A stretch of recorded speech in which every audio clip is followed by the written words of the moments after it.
Expo Segur, e nós trouxemos uma apresentação bastante interessante para os dias de hoje, tá? Eu até já vou pedir licença pelo avançado do tempo para compartilhar minha tela, pessoal, da produção. Vou compartilhar minha tela aqui para já começar a dividir o conteúdo com vocês. Vamos lá. Então, o tema da nossa conversa é um remédio para a sua empresa lidar com a pandemia. Que remédio é esse? Sem dúvida nenhuma, é a marca dos negócios de vocês. Eu represento aqui uma empresa que esse ano faz 23 anos e que tem no seu maior patrimônio as pessoas. Sem dúvida nenhuma, as pessoas que fazem parte dessa companhia. Eu sou Juliano Hennemann, fundador e CEO da SPR, e logo em seguida, depois da minha fala, o Fábio Henkel, que é o diretor de criação da SPR, vai entrar em ação aí para dividir o conteúdo com vocês. Esses são os nossos clientes, e esses clientes que vocês estão vendo aí na tela, eles nos credenciam como uma das principais agências de estratégia e criatividade do sul do Brasil. Dito isso, vamos para o assunto que interessa. Até então, até fevereiro desse ano, estava tudo andando tranquilamente, tudo muito bem. Imagina que vocês estão pilotando esse avião, muito felizes ali no cockpit. Todo o mercado estava tranquilo, 2019 terminou numa boa, 2020 estava sinalizando um bom ano, para um 2021 melhor ainda. Só que de uma hora para outra, no meio desse voo, um vírus pega no motor da nossa aeronave. Sim, senhores, o motor começa a danificar e pega fogo. De uma hora para outra, aquele voo que deixou de ser tranquilo vira um pavor e a gente tem que sair correndo atrás do compartimento dos paraquedas, porque a nossa única alternativa é conseguir lá rápido um paraquedas, vestir ele e saltar desse avião, porque afinal de contas ele está incendiado e caindo, né? Eu chego no compartimento dos paraquedas e eu me deparo com essas duas unidades aqui. Então imagina, nesse exemplo hipotético, que vocês se deparam com os paraquedas e temos duas alternativas. Temos o paraquedas da Toyota e o paraquedas da Jack Motors. Qual deles vocês escolhem? Eu não tenho dúvida nenhuma que vocês, ou melhor, a grande maioria, escolheu o da Toyota. Gente, esse é o poder das marcas. Ainda mais num cenário de pressão, de recursos muito escassos, a marca é o que a taxa anexa prestígio, confiança, respeito, admiração e que facilita negócios, facilita transação, possibilita mais e melhores negócios. Falando um pouco de marca, essa história de marca vem de anos, mas anos atrás. Uma das origens é os vikings, que começaram a perceber que eles tinham que diferenciar o gado que era vendido no vilarejo viking no final de semana. Então aquele viking mais cuidadoso, mais caprichoso, ele tinha que ter um gado que valesse mais do que o do vizinho, que não era nada cuidadoso. O que ele começa a fazer? Ele começa a ferro e fogo, branded, a marcar a sua inicial. Então, hipoteticamente falando, aquele gado com J, ele começa a valer mais. Então, a marca, uma das primeiras funções é diferenciar. Diferenciar aquilo que até então era igual. Muito bem, o mundo evolui e a marca tem outra responsabilidade, que é diminuir o medo do desconhecido. Opa, como assim diminuir o medo do desconhecido? É fácil. Imagina que nós estamos numa gôndola de um supermercado no Japão. Fomos teletransportados para o Japão. O que está faltando nessa gôndola? Está faltando as marcas. Está faltando aquilo que é o atalho, aquilo que me gera confiança e que vai fazer com que eu rapidamente possa fazer essa compra. Os mais atentos nessa imagem veem um Kit Kat e veem uma Coca-Cola lá no cantinho e pensam assim, ufa, fome e sede no Japão eu não passo. Eu só acho que eu vou ganhar alguns quilos, né? O que acontece? Num cenário urbano, da hora que a gente acorda até a hora que a gente dorme, em média, 1.800 marcas nos impactam. Se a gente contar os dispositivos digitais, esse número passa para 3.000. E o que acontece?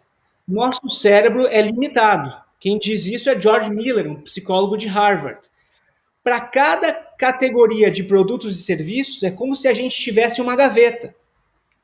Então vamos lá, no segmento de segurança, quais as marcas que tem na gaveta para esses nossos consumidores, para esses nossos prospects? Quantas marcas tem? Esse mesmo George Miller diz o seguinte: quando eu sou apaixonado pela categoria, gosto muito daquela categoria de produtos e serviços, eu chego em 7. Esse é o número médio máximo. Quando a relação é intermediária com a categoria, eu chego em 5. Quando eu não dou muita bola para aquela categoria de produtos ou serviços, eu tenho dificuldade de passar de 3. Para vocês terem uma ideia, depois dessa live, perguntem para pessoas próximas de vocês quantas marcas de sabonete elas lembram. Dificilmente elas vão lembrar mais do que 3 marcas. E a pergunta é, e a gaveta do seu próximo cliente? Vocês que estão participando da ExpoSegware, vocês têm que lidar com essa gaveta tão apertada, com tanto impacto de comunicação.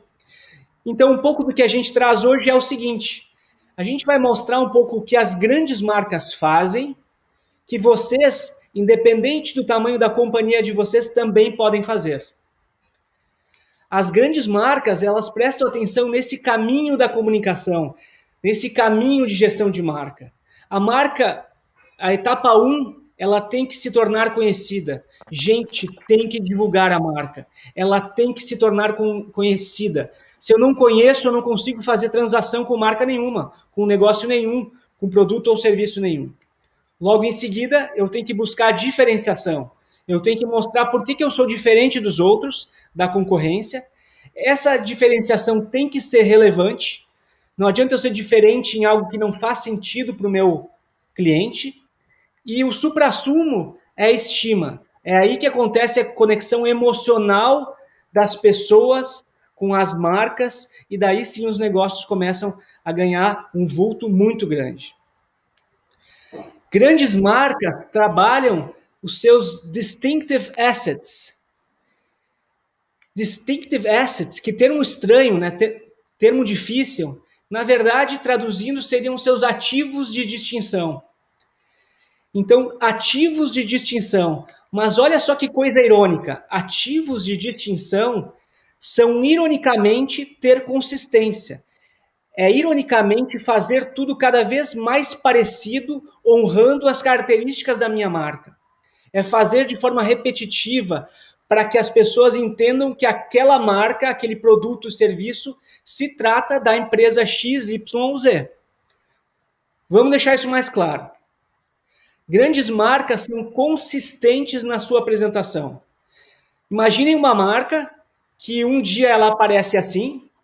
Aqui eu estou pegando o ator Christian Bale como exemplo. Dia seguinte ela aparece assim. E daqui uma semana, quando o consumidor encontra ela novamente, ela aparece assim.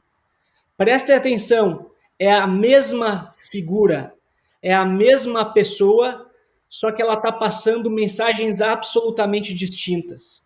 As marcas não podem ser assim. Quem é assim não gera confiança.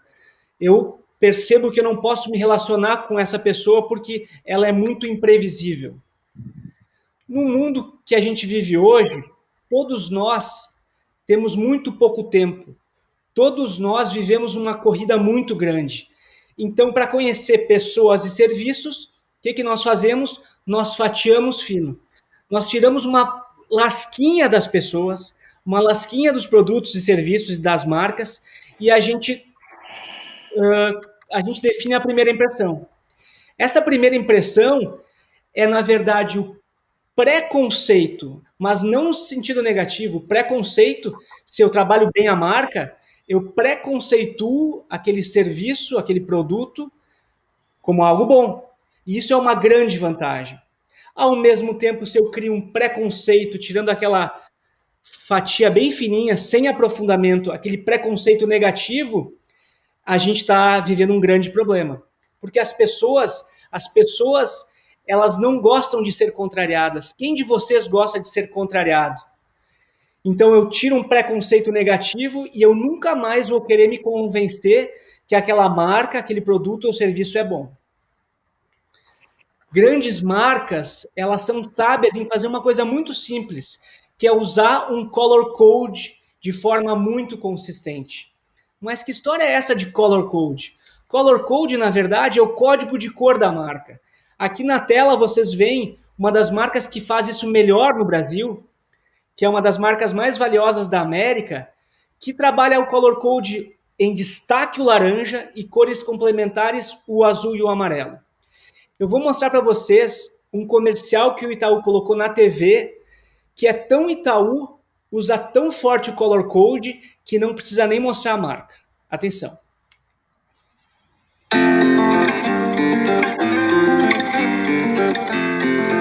Ele é o banco de maior solidez financeira e a marca mais valiosa do país. É o banco do uso consciente do crédito, aquele que cresce ouvindo seus clientes, melhorando sempre para merecer você. É isso que faz dele um banco inconfundível. Não precisa nem dizer. Você sabe muito bem qual é o banco feito para você. Essa consistência faz do Itaú, faz da Coca-Cola, faz de grandes marcas ativos muito valiosos. A gente sabe que vale muito mais a marca Coca-Cola do que qualquer indústria que ela tenha por trás. Vocês, nas suas empresas, nas suas companhias, vocês podem usar o color code das suas marcas? Gente, é claro que podem, todos podem. A pergunta é, vocês fazem? Vocês destacam sempre na comunicação as mesmas cores? Olha que princípio básico de design para defender um ativo da marca que é a cor, que a gente deixa de fazer muitas vezes. Grandes marcas também são atentas a algo muito importante, que é o seguinte, elas entendem que a letra é a voz da marca. Gente, a letra que vocês escrevem todas as mensagens, seja um folheto, seja o post nas redes sociais, é a voz da marca. A Mercedes-Benz usa sempre a mesma letra. Muitas pessoas, quando veem o tipo de letra Mercedes-Benz, já entendem que é a marca, já entendem pela característica da letra que vem algo de luxo, algo importante e imponente. Outra marca interessante, a Volvo. A Volvo, que hoje é uma das marcas que tem um design mais primoroso no mundo, ela tem a sua tipografia. A pergunta que eu faço para vocês, vocês usam sempre a mesma letra na comunicação? Vocês usam sempre o mesmo tom de voz? Fazendo aquela analogia da pessoa, vocês confiam numa pessoa que um dia chega com uma voz muito grave e outro dia chega com uma voz fininha e acanhada? Não, as pessoas têm que ter coerência. Existem 3 caminhos de ter a letra sempre presente, a mesma letra para a marca. Um deles é encomendar um trabalho tipográfico num estúdio de design para ter uma letra criada para a sua marca, que é sem dúvida o caminho mais caro. O segundo deles é escolher uma letra paga, que vocês vão pagar pelo uso e ela vai ser uma letra não exclusiva, mas uma letra que vai ser usada por muitos poucos. E o terceiro caso, que é o mais comum, é escolher uma letra que existe, mas que não é tão usada e não se paga nada por isso, só que sempre se usa a mesma letra. A SPR, a letra que vocês estão vendo em cada tela nossa, é a Alexia, é a letra da SPR. E a gente não pagou nada para isso. As propostas são assim, os nossos posters são assim, as nossas comunicações em redes sociais são assim, sempre com a mesma letra. Outra coisa que grandes marcas fazem, elas entendem cada canal aberto como uma imensa responsabilidade. Eu preciso ter na minha marca Instagram, WhatsApp, Facebook, o telefone como um canal, obviamente, e a internet, todos eles ativos, recebendo e emitindo comunicação? Muitas vezes não, gente. A gente tem que escolher menos canais, mas os canais que a gente possa atender bem. Então, aqui nessa imagem são 5 canais. Quem sabe eu vou para 3. Eu vou para o Facebook, para o telefone, atender muito bem no telefone e eu tenho um site de 2 vias. Ou quem sabe eu vou só para o telefone. Tem um exemplo de uma grande marca que vai muito bem no telefone no Brasil, que é um case de sucesso, que é a Nespresso. Sim, ela tem outros canais abertos, mas ela é famosa por ter o melhor atendimento de telefone que uma empresa pode ter. E o que gera isso? Encantamento.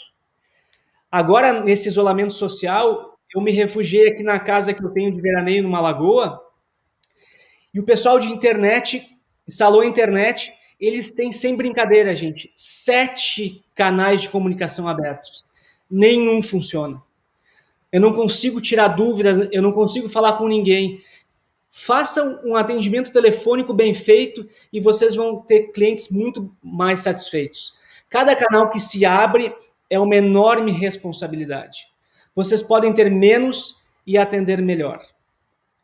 Outra questão que parece simples e que é muito fácil de resolver é o seguinte: as grandes marcas destinam tempo e energia de quem decide, das pessoas mais importantes da organização, para a gestão de marca. Querem um exemplo de uma marca trilionária que tem isso como característica? A Apple. A Apple só é a Apple porque o Steve Jobs dedicou muito tempo, muita energia para a gestão de marca. Em tudo ele se envolvia. Ele fazia as reuniões com a agência, ele acompanhava as gravações dos filmes, ele era um cara muito engajado na gestão de marca. Puxar para alguém mais próximo da gente hoje em dia, a Tesla. O Elon Musk, gente, é um dos grandes defensores dessa marca. Ele participa do dia a dia de todas as decisões. E por isso que a Tesla é a Tesla. Gente, a semana é muito corrida, tem muita coisa para fazer. Só que a marca tem que ser a prioridade se vocês querem que ela ajude vocês a fazer mais e melhores negócios. Um tempo atrás, já um bom tempo atrás, eu fui numa palestra da Tecnisa, uma das maiores incorporadoras do Brasil, que é famosa por ser a primeira incorporadora do Brasil a vender pela internet. E no meio da palestra, a pessoa que estava palestrando, que era o responsável pela parte digital de vendas online da Tecnisa, ela disse o seguinte: gente, na verdade mesmo, a Tecnisa só é esse case de sucesso em vendas online como incorporadora porque o CEO passa uma tarde por semana comigo, dá atenção para essa pauta e por isso que essa pauta anda. Vocês conseguem tempo e energia de quem decide para a gestão de marca? Se vocês fizerem isso, a marca de vocês vai se tornar poderosa. Outra questão importantíssima: grandes marcas destinam recurso para a construção de marca. Gente, se não tiver investimento planejado em marca, a gente não consegue fazer isso que é muito fundamental. Com investimento, eu aumento o nível de conhecimento e preferência, eu subo aquela pirâmide que vocês viram há um tempo atrás, eu gero mais e melhores negócios e eu aumento o faturamento. E isso faz com que eu gere um círculo virtuoso. Uma coisa vai puxando a outra para frente, para ficar melhor. E como se faz isso? Se defende de verdade um percentual do faturamento da empresa para a marca, para a gestão de marca. Isso vale para a Coca-Cola Company ou para o cachorro-quente do Rosário, que é um cachorro-quente muito famoso no Rio Grande do Sul. Ou seja, de uma enorme corporação para uma pequena e muito bem gerida marca. Porque, de novo, a gente tem que passar essas etapas. A marca tem que se tornar conhecida, se diferenciar, ser relevante, obviamente. Não adianta ser diferente em algo que ninguém dá bola, para chegar no patamar de estima, que é a conexão emocional com as pessoas. Há 2 dias atrás, eu recebi esse WhatsApp aqui. De Volta para o Futuro, o professor dizendo para o Marty: aconteça o que acontecer, não vá para 2020. Gente, infelizmente, nós estamos em 2020. A boa notícia é que nada acontece porque queremos. Opa, como assim? Gente, Só querer não adianta nada. Tudo acontece porque queremos e decidimos fazer. Aqui tem alguma receita bem simples do que podemos fazer para a nossa marca valer mais a partir de amanhã. Invistam nas suas marcas de forma consistente, todo o santo mês. Definam uma letra e nunca pensem em mudá-la. Lembra, a letra é a voz da marca e a gente não confia em quem muda toda hora. Usem sempre as mesmas cores. O dinheiro investido vai render muito mais, porque logo as pessoas vão reconhecê-los. A questão da cor é algo muito forte para a percepção das pessoas. E mais importante de tudo, dedique tempo e energia de forma recorrente para a sua marca. Faça. Dito isso, gravei 20 minutos, que era o meu tempo permitido, com a palavra Fábio Henkel, o diretor de criação da SPR. Maravilha! Estamos ao vivo, aqui é show do milhão, vamos embora. Pessoal, vamos dar continuidade a essa conversa então que a gente teve até agora. O Juliano trouxe uma série de questões bem práticas, bem pontuais para a gente colocar em prática no dia a dia na relação que vocês têm com a marca de vocês. O nosso olhar hoje é tentar trazer uma grande contribuição para enfrentar o momento que a gente está vivendo, que é um momento em que o cliente está com muita dúvida lá fora. O que a gente pode fazer na nossa gestão do dia a dia para, de fato, entregar um pouco mais de certeza? Uma das questões que eu quero dividir é uma confusão que eu vejo no dia a dia, que é propaganda com marca. As pessoas muitas vezes têm essa dúvida em relação a uma coisa e outra, ou tratam isso como sinônimo. E eu gostaria de deixar bem claro que propaganda é uma coisa, marca é outra. É uma confusão natural e a gente tem que olhar um pouco mais para a nossa solução mágica, que é a marca. A propaganda é uma ferramenta nesse sentido. A propaganda é o que você fala de você. É um jeito que eu gosto de pensar, é um jeito simples. Toda vez que a gente vai para a mídia, a gente vai para um jornal, para um outdoor, a gente vai para a rádio, falar sobre o nosso produto, sobre o nosso serviço, o que a gente tem é propaganda. É algo que o público está acostumado a receber. As pessoas desde criança já conseguem diferenciar o que é conteúdo e o que é propaganda. As pessoas começam a criar uma certa resistência contra a propaganda. Esse é um fato. E com os anos, o que nós vamos fazendo? Nos vacinando em relação à propaganda e ficando um pouco incrédulo, inclusive. Então esse jogo é o jogo de merecer atenção nesse ambiente onde as pessoas tendem a deixar um pouquinho de lado o que a gente está dizendo. Como que a gente faz isso? É importante a gente olhar um pouquinho além do que a gente fala da gente. Vocês já pararam para pensar sobre o que as pessoas falam de você? O que as pessoas falam de você e esse é o conceito que eu queria dividir hoje, marca. Marca, no fundo, é aquilo que está sendo dito a teu respeito, né? A respeito da tua empresa, a respeito do teu produto. Essa é a marca, foi isso que marcou a cabeça das pessoas. Parece só um jogo de palavras, mas se a gente entender isso com muita clareza e lembrar disso no dia a dia, a gente começa a tomar decisões muito mais eficientes nessa relação, né, de construção de algo que vai me gerar valor, que vai gerar valor lá na contabilidade, né? A contabilidade vai mencionar a marca como um bem intangível, mas ao mesmo tempo um bem imaterial, mas ao mesmo tempo a gente precisa lidar com isso. E isso é a opinião que está na cabeça das pessoas. Uma outra frase, para ficar bem claro, o que eu quero dizer hoje é: sua marca é o que as pessoas falam sobre você quando você não está ouvindo. Isso é fundamental.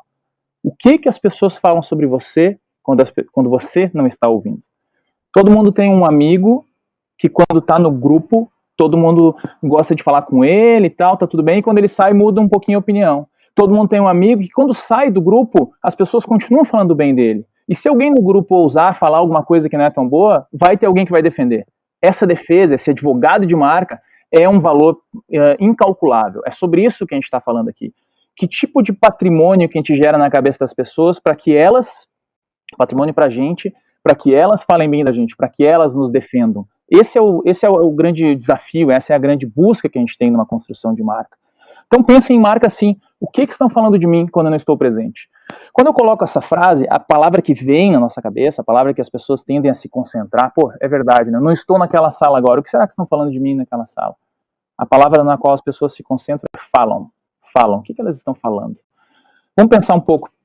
Hoje a gente tem, com o advento de redes sociais e ferramentas de social listening, é bem possível acompanhar o que as pessoas estão falando. É bem possível ir lá numa frase do tipo, numa plataforma do tipo Reclame Aqui, e ver o que está sendo dito a respeito da minha marca.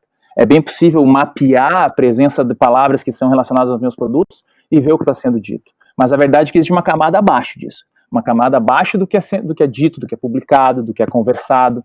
E essa camada é a camada do pensamento. O que as pessoas pensam sobre a minha marca? Isso é fundamental a gente refletir sobre isso. Como é que eu vou descobrir o que as pessoas pensam sobre a minha marca? Pesquisa, conversas, aproximação. A pesquisa é uma ferramenta fundamental para fazer as pessoas falarem o que elas não estavam dispostas a falar, para puxar assuntos sobre aquilo que elas não estão tão dispostas a falar.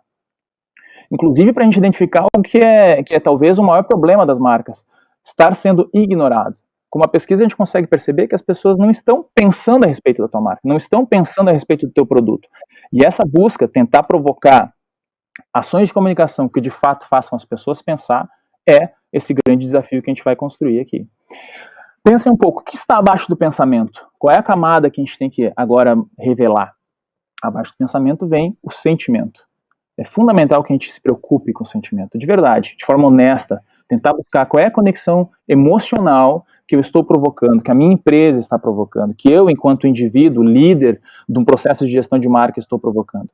Essa conexão emocional é o que vai se revelar em pensamento, que vai provocar as conversas lá na frente. Como é que a gente lida com isso? Que tipo de ferramentas a gente tem à nossa disposição? O Juliano falou bastante sobre isso já, sobre ferramentas de comunicação que provocam sentimentos, que são capazes de trazer novas formas de pensar a respeito de um produto, de um serviço. Então, olhar para o sentimento é a base de qualquer atitude corajosa em relação a uma construção de marca.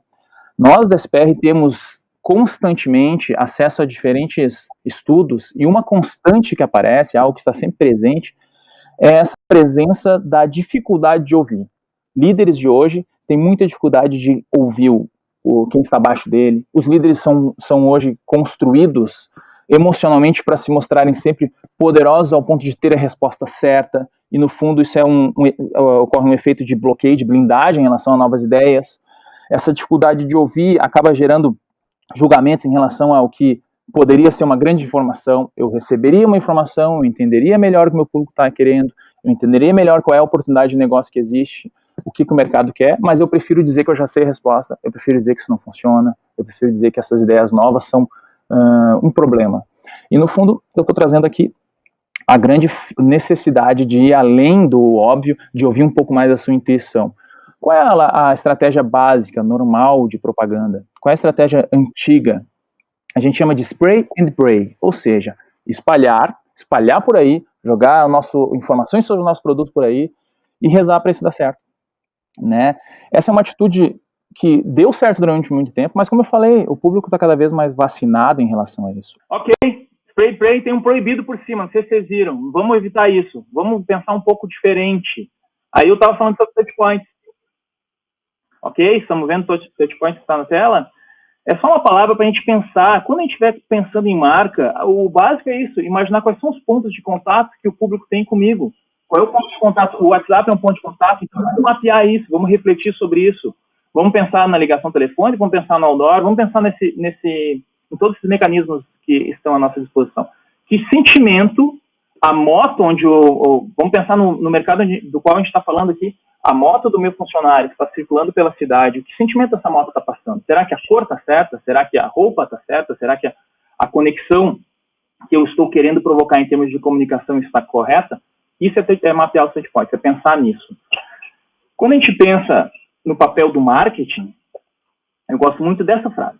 Para mim, se eu estiver fazendo o papel de gestão de marketing, eu vou pensar nisso. Eu preciso me esforçar para garantir que as conversas sobre a minha marca sejam reais. Será que o que está sendo dito sobre a minha marca é real, é verdadeiro, é transparente, é favorável? Se não é favorável, se eu estou mapeando oportunidades de melhoria, fazer isso. E é importante que sejam facilmente descobertas em quaisquer canais escolhidos pelos clientes. É importante que a gente consiga ser descoberto. Isso hoje seria o começo. O começo. É fácil me achar, é fácil achar os canais com os quais eu sou acostumado a lidar. Enquanto cliente, eu estou acostumado a usar quais ferramentas, então eu preciso estar lá para conversar com as pessoas. Para falar um pouco sobre essa ideia de gerar os sentimentos que interessam, eu vou trazer o nosso histórico em relação ao mercado de segurança. E a gente começa com uma empresa chamada GSR, oriunda da cidade de Novo Hamburgo, a cidade onde nós estamos localizados fisicamente. Essa empresa é uma empresa que se propõe a fazer a gestão, no primeiro momento, da região, da segurança da região. E a gente, desde o começo, desde as primeiras ações de comunicação, a gente tentou mostrar o diferente. A gente buscar a simpatia através de uma empatia. Ouvir o que o público onde o público reagia, ouvir, prestar atenção. Quando eu comunicava de um jeito, qual era a reação do público? Quando eu comunicava de outro, qual era o básico do que a gente tem que fazer aqui. Quando a GSR, por exemplo, tinha que tomar as ruas para vender um produto de rastreamento veicular, ela dizia assim: trago o carro armado de volta. Existiam outdoors da GSR pela cidade dizendo isso: trago o carro armado de volta. Depois, no jornal, a gente avançava um pouquinho e dizia: não é milagre, é rastreamento veicular. Então, a gente já trazia, essa comunicação está presente em diferentes mídias, mas já trazia um pouco do tom. Vamos usar a propaganda aqui como uma válvula de escape também para o nosso público, entender o que o nosso público quer. Mas a gente também pode fazer isso de uma maneira mais séria. Essa comunicação que eu estou mostrando para vocês, aqui vocês estão vendo no formato de anúncio, ela tinha como função dar um tapa de luvas no preconceito. Nós queríamos oferecer um produto chamado portaria remota. A portaria remota tem como principal função garantir a segurança através da sistematização da entrada das pessoas. Se eu vou sistematizar, eu não vou mais me basear em preconceito. A gente teve acesso, por exemplo, a matérias de jornal, onde a gente via que assaltantes usavam carros de luxo para chegar na portaria do prédio e buzinar. Ele buzinava na porta do prédio e o porteiro abria, porque o porteiro achava que o carro de luxo só podia ser um morador, e o cara entrava e fazia festa lá dentro. Então, baseado nessa ideia, a gente pergunta assim para as pessoas, a gente diz: as aparências enganam. E aí, quando o olhinho vai ali, dá uma olhada nesse anúncio, onde é que a pessoa trava o olho? Naquele árabe ali, né? Só que a verdade é que olhou para o árabe, correu o olho lá para baixo e leu o seguinte: o segundo encanador da última fileira enganou você. O segundo da última fileira? Vamos olhar ele ali, ó. O cara tá com bomba na nossa frente o tempo inteiro e eu tava lá olhando para o árabe. Então, a portaria remota é uma solução para isso, porque ela é a portaria à prova de engano. Essa comunicação, esse jogo, essa gamificação, a gente transformou anúncios num jogo. As pessoas ficavam procurando o problema nos anúncios. Isso correu o mundo, isso caiu em diversos blogs, a gente traduziu para o inglês e o mundo inteiro começou a compartilhar isso, porque aqui era uma oportunidade de falar sobre preconceito, aqui era uma oportunidade de falar sobre muito mais do que o nosso produto, mas o nosso produto é na carona. Então a gente teve, por exemplo, Bensky, que é um dos artistas mais difíceis de se encontrar na vida. Ele é um cara que ninguém conhece o rosto dele, o Bensky. Qualquer muro que ele picha em Londres, isso é arrancado da parede e é vendido por milhares de dólares num museu. O Bensky, ele retweetou, ele pegou uma imagem que alguém tinha tweetado e retweetou no Twitter dele. Então essa mídia que a GSR de Novo Hamburgo conseguiu mostra a força de uma comunicação quando ela tenta se sensibilizar um pouquinho mais na relação que as pessoas têm. Então, eu tinha mostrado um anúncio para vocês que tinha essa brincadeira que conseguia chamar a atenção não só do mercado onde nós estávamos. Essa proposta criativa que perguntou para as pessoas, disse para as pessoas: aparências enganam. E conseguiu fazer com que o mundo falasse a respeito de um anúncio que tinha uma conotação local, mas que fez a marca avançar bastante em outros lugares do mundo, né? Por quê? Porque ele era divertido, as pessoas se divertiam, gamificavam a jogada aqui, conseguiam usar o espaço de comunicação tradicional para, inclusive, ter diversão. E, vou mostrar um segundo exemplo aqui, conseguiu atrair a atenção de blogueiros do mundo inteiro. Eu contei antes, não sei o quanto vocês ouviram, sobre o Bensky. A tela não está aparecendo, tá? Tá, então tá. Vamos compartilhar, eu estou compartilhando ela.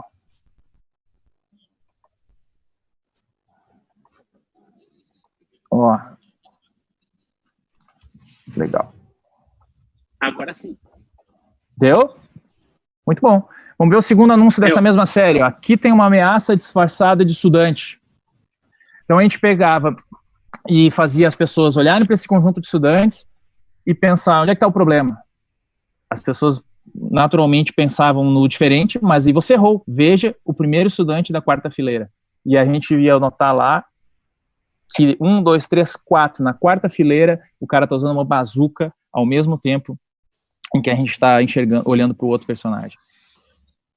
Daqui a gente pôde trazer discussões para as redes sociais a respeito de preconceito, daqui se trouxe discussões a partir da entrega técnica que se fazia, que era uma portaria à prova de engano, pois a portaria não se baseava em opiniões, simplesmente, ela tinha um procedimento para garantir a entrada das pessoas.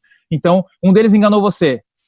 E aí a frase lá embaixo dizia, e foi o último namorado da segunda fileira. Então, a portaria remota não deixava o bandido bonitinho entrar com uma arma exposta, né, porque a gente dizia que a portaria remota era prova de engano. Esse tipo de postura foi a postura que fez com que a GSR pudesse se apresentar sempre de forma muito moderna e ser percebida como uma empresa à frente do seu tempo naquele momento. Por isso que ela atraiu a atenção de investidores que estavam atentos ao mercado. E foi assim que a gente contou ao mercado, com muito orgulho, que havia um novo jeito de receber essa comunicação.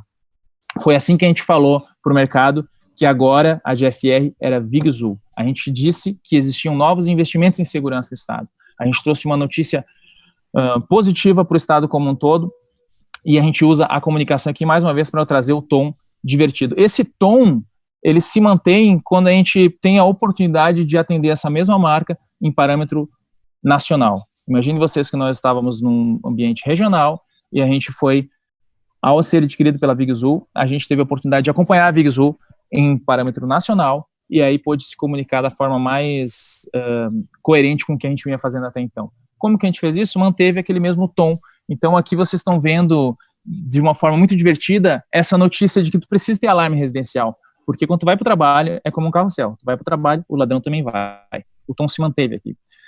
Quando a gente conversa e vai entender o mercado, e vai seguindo aquilo que a gente começou conversando hoje, ouvir as pessoas, a gente percebe, por exemplo, que os vendedores da VigZul dizem, um dos argumentos que eu tenho para vender VigZul é dizer que quando tu coloca a plaquinha da VigZul, o bandido naturalmente escolhe outra casa. Por que ele vai assaltar uma casa que tem essa marca protegendo? Então esse é um jeito que o vendedor dizia, né, que ele falava. A gente pensou, então significa que VigZul é um repelente de mosquito, repelente de bandido. E vejam aqui como é que a gente constrói esse anúncio. Então a gente pega e mostra o que vai acontecer, né? O bandido vai se sentir repelido pela presença da marca VigZul. E a gente, em cima disso, cria um jingle para contar isso, dizer que a marca da VigZul vai botar medo nos bandidos. Eu vou mostrar para vocês o jingle. Repelente de bandido, ladrão com bumbum ardido, criminoso triste, desempregado, todo medroso pra roubar supermercado. Bote medo em quem, bota medo em você. Bote VigZul, você vai se surpreender. Bote medo em quem, bota medo em você. Bote VigZul, mande o medo desaparecer. Acesse vigzul.com.br e bote medo neles. É isso aí mesmo, repelente de bandido, ladrão com bumbum ardido, bote medo neles. Daí a nossa comunicação manteve esse tom. Imaginem que a gente está no momento em que a gente precisa se posicionar nacionalmente e a gente comunica com muita autoridade. Uma das questões que tem que ser consideradas aqui é que não nos furtamos de investir em bons ilustradores para trazer a autoridade para a comunicação. Eu gosto de dizer que tu não constrói autoridade sem ser autor. É necessário que a tua comunicação seja tua, seja própria, e a gente tem um jeito de desenhar aqui que ele não pode ser confundido com outros anúncios. Então isso aparece bastante, e essa autoria está presente em toda a comunicação da VigZul. Aqui vocês estão vendo o bandido se sentindo um sorvete quando ele vai assaltar um carro que tem a proteção da VigZul. O bandido que tenta assaltar uma loja onde tem a marca da VigZul, ele se sente frágil. E é isso que a gente fala. Bote medo em quem? Bota medo em você. E, a partir desse posicionamento, a gente vai evoluir para onde? A gente vai evoluir para ações de comunicação e de negócios mais efetivos. A gente consegue, a partir do momento que a gente se apresentou bem, a gente consegue dizer outras vantagens competitivas. Então, coloque segurança VigZul na sua casa e vá viajar. Era o que a gente dizia. Agora, cliente VigZul ganha pontos para voar. Então, teve essa conexão com a Azul e se colocou esse tipo de mensagem na rua. Casa segura, combina com Maceió, me segura. Aqui o anúncio fala sobre essa parceria. Vocês estão vendo os bandidinhos ali tentando chegar e não conseguindo voar alto o suficiente. Olha, eles estão sendo atingidos por vários raios, enfim, porque agora o cliente VigZul ganha pontos para voar. Mas não se preocupe, quando tu voar, tu vai estar com a tua empresa segura aqui. O único frio na barriga que você vai sentir é do avião decolando. Vejam aqui a mesma ideia traduzida para a questão da segurança residencial. Então a família pode viajar tranquila, ganhou pontos para voar, e pode viajar tranquila porque a casa dele está protegida. Inclusive pode viajar e esquecer dos problemas e esquecer até de voltar para casa. É isso que a gente está dizendo aqui quando a gente diz que tu pode monitorar a tua casa, a distância, tu só vai poder cortar a grama vai continuar crescendo. Ali a gente está vendo o anão de jardim com a grama crescendo, porque o cara resolveu viajar à vontade, ele ganha pontos para voar e ele, então, inclusive, concorria a uma viagem nesse momento aqui. Quando a gente fala de marca, como a gente falou bastante no começo, a força de uma marca e o quanto uma marca te ajuda a gerar negócios. Aí é evidente que essa maçãzinha gera muito valor para o equipamento que vem a maçãzinha. É evidente que quando essa empresa te oferecesse a oportunidade de trocar o teu equipamento por um equipamento novo, não haveria por que não trocar, porque existe muita confiança aqui. Existe uma confiança no trabalho que é feito por trás dessa marca. Marca é essa segurança que a gente sentiria quando nós estivéssemos, por exemplo, viajando na China. Estamos na China, estamos vendo comidas exóticas, estamos vendo um monte de comida que a gente não sabe de onde vem, a gente vê esses arcos dourados. Isso nos dá a tranquilidade de levar as crianças para comer sem medo, pois a gente sabe que os processos ali são padronizados. Marca é essa padronização. Se eu estou procurando uma tecnologia para proteger o meu calcanhar e essa marca diz que tem, é nessa marca que eu acredito, porque ela constrói a história dela em cima da participação de atletas e em cima da tecnologia.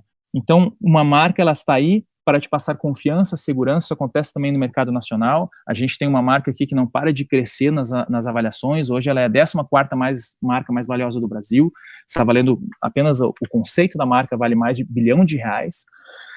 Luta acima, por exemplo, de marcas de banco hoje. Por quê? Porque ela investe em tecnologia e porque ela se mantém constante na inovação. Constantemente ela vem inovando e vem se comunicando de modo muito empático com o seu público. Eu gosto de usar esse símbolo aqui para falar disso que a gente está falando. Quando a gente fala de marca, a gente fala de consistência. Vocês têm ouvido a gente falar bastante disso. E não existe uma forma de construir marca sem estar disposto a contar a mesma história de novo, de novo e de novo. Se tu estás disposto a contar uma história, a tua mesma história, de formas diferentes, tu está construindo marca.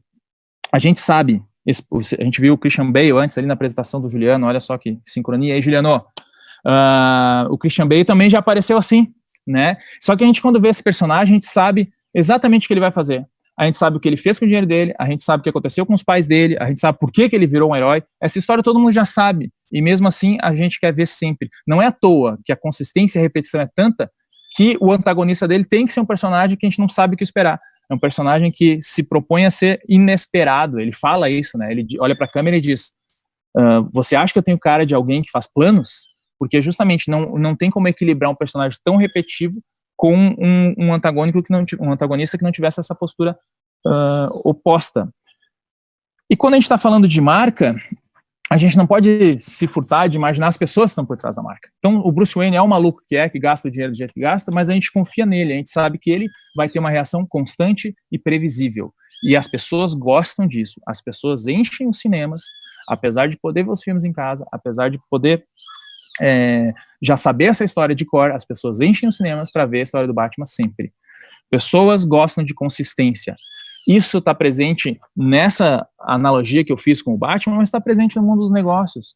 Em 1976, quando este sujeito diz que abriu uma empresa chamada Maçã Computadores, as pessoas não entenderam o que ele queria, mas ele tinha muita clareza do que ele queria. Ele queria mudar o mundo, ele queria propor algo que ninguém tinha feito ainda. Ele queria além do básico nesse momento.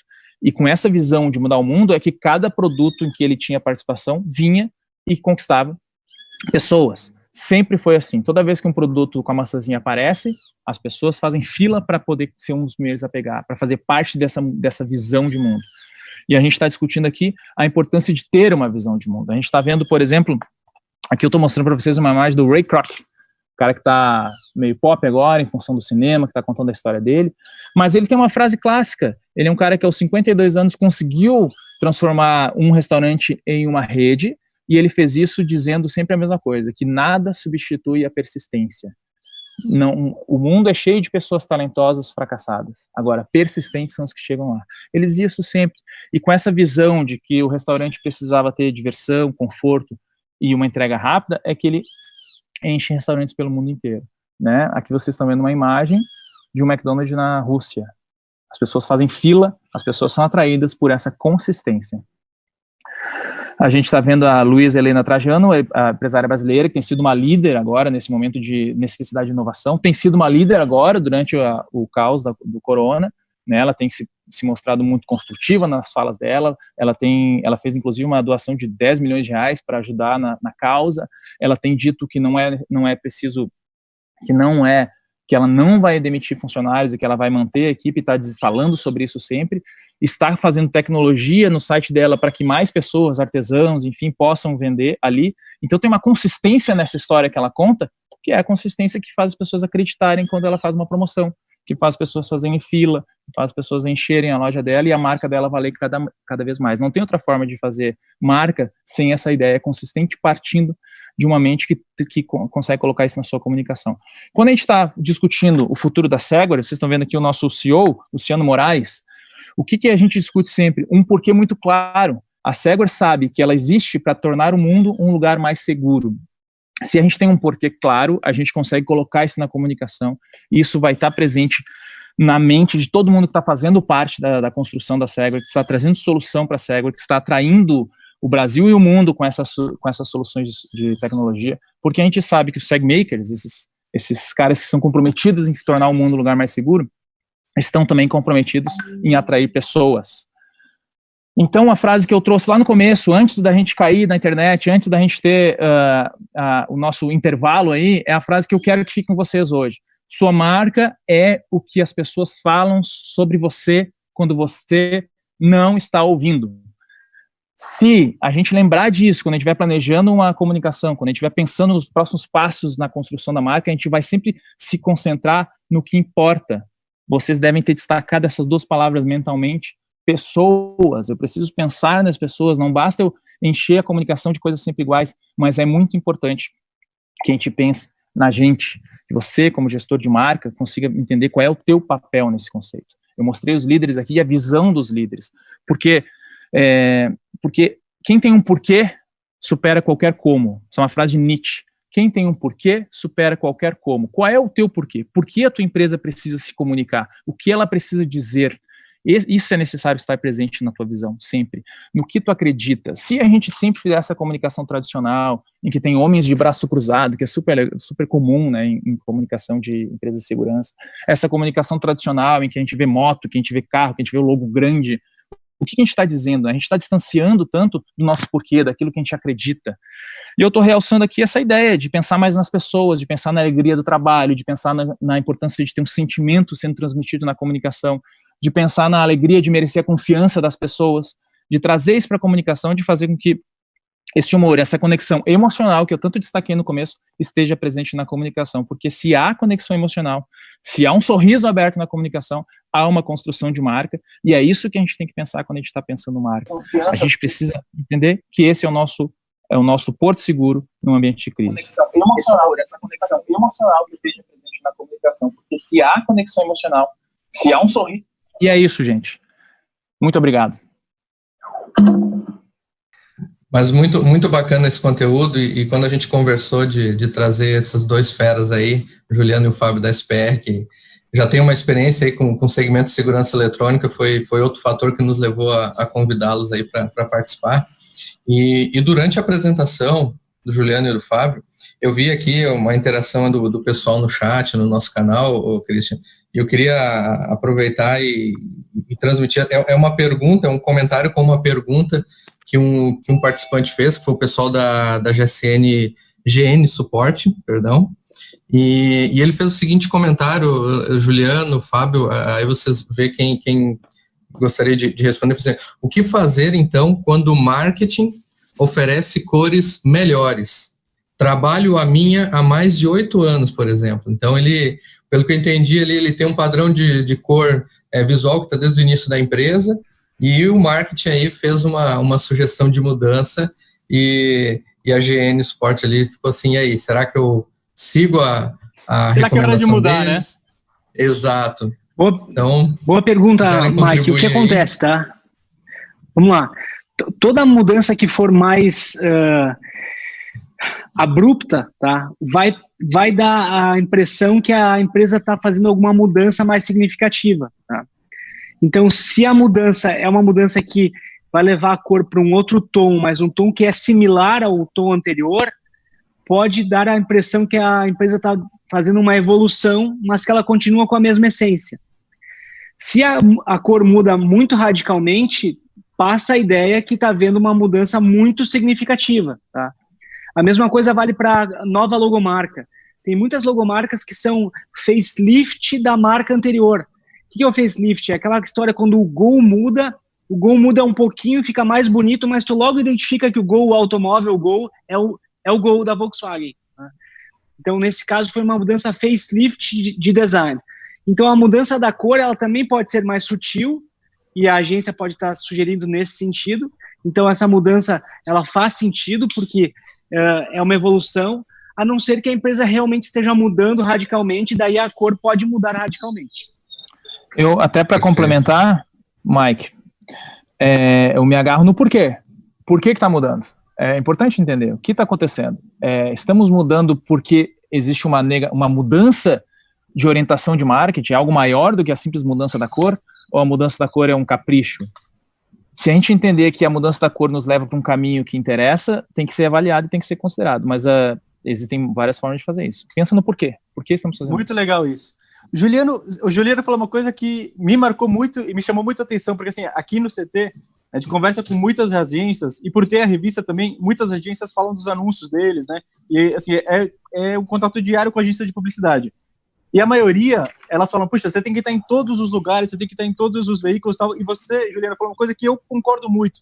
Você tem que estar onde você é bom, onde o seu cliente está e onde você consegue se comunicar com eles, né? Isso é algo muito legal e é diferente do que você costuma ouvir de todas as agências, né? Uma agência me falou, você tem que estar até no TikTok já. Eu nunca entrei no TikTok, mas assim, meu cliente está lá, eu não sei. Agora, assim, o que você falou, assim, isso faz muito sentido. Onde você consegue se comunicar bem com o teu cliente e você consegue ser o melhor para ele ali. Fantástico essa consideração. Christian. Exatamente. Não adianta abrir, porque, de novo, cada vez que tu abrir um canal, tu vai ter uma responsabilidade de abastecer ele bem, e muito importante, tu vai ter que ser responsável por manter essa comunicação ativa, né? É uma via de mão dupla. Então, dá muito trabalho, tem que investir bastante tempo, bastante energia, então tem que ter cuidado quando abre, porque abre. A ênfase do Fábio do porquê é realmente uma pergunta que a gente tem que fazer sempre, né? Por quê? Por que abrir mais um canal? Por que estar no TikTok? Faz sentido? Senhores, que aula! Eu só quero aproveitar esse momento, assim, quem assistiu essa aula de vocês e quer entrar em contato, faz como? Ótimo. Pode mandar um e-mail para juliano@spr.com.br, que é o meu e-mail, e a gente pode conversar tranquilamente. Perfeito. Muito obrigado. juliano@spr.com.br. Eu separei mais uma pergunta aqui, também falando muito sobre a questão de identidade visual, que vocês, a SPR, vocês pregam muito isso também, né, e faz sentido. O Sérgio Estrela, a pergunta dele, o comentário dele por isso a importância de desenvolver um manual de identidade visual, que servirá como um guia para você enviar a qualquer empresa que vai fazer serviços gráficos ou de propaganda. Eu acho que isso no nosso segmento, algumas empresas trabalham, né, com um manual de identidade visual, mas poucas aí trabalham ou obedecem, né, ou seguem. Eu vejo algumas coisas nas redes ali que elas destoam de uma publicação para outra, a identidade visual, a comunicação, o tipo de fonte também. Então, esse é o comentário do Sérgio. Se você quiser contribuir também, o pessoal fica... É essencial, tu ter um manual de identidade visual é a garantia que essa tua imagem, essa tua marca, não vai ser deturpada conforme ela vai começar a navegar, né? Imagina que cada gráfica que vai fazer o cartão de visitas não tem as orientações do que deve fazer e o que não deve fazer. Cada cartão de visita que tu receber, tu vai ter um cartão de visitas diferente. E eu falo do cartão de visitas como um exemplo hipotético, isso vale para qualquer folheto, qualquer comunicação, qualquer coisa. Mike, boa colocação. Quando tu coloca isso, parece que existe uma mudança, as pessoas tendem a mudar porque enjoaram, né? Mas eu acho que quando elas começam a enjoar é quando está fazendo efeito. Quando ela enjoa é porque aquilo está marcando, e a gente está trabalhando tanto marca aqui, né? Então a consistência é a alma da coisa. Mike, dá tempo de mais uma pergunta? Fica à vontade, Christian. Vocês dois falaram muito bacana exatamente da diferença entre marca e propaganda, né? Nesse momento que estamos de pandemia, o que eu tenho visto também é o posicionamento de algumas empresas em relação à propaganda, às vezes até fica chato, sabe? O cara fazer uma propaganda aproveitando o momento para alguma coisa, né? Vocês, como especialistas em marketing, qual você acha que é a posição que uma empresa tem que ter nesse momento para se comunicar? Eu acho que a gente tem que observar qual é o trabalho prévio que existe em relação a isso. A gente não pode chegar agora, uma marca não pode chegar agora e querer se posicionar com, por exemplo, a Magazine Luiza, que eu citei na minha fala. Eles vêm fazendo um trabalho de dar espaço para pequenos lojistas há bastante tempo. Então agora eles vêm e ampliam isso, pois é coerente com algo que vem sendo construído. É consistência. Chegar do nada e falar de um assunto que não tem coerência com o trabalho prévio vai ser mal interpretado. Segware, Security Performance.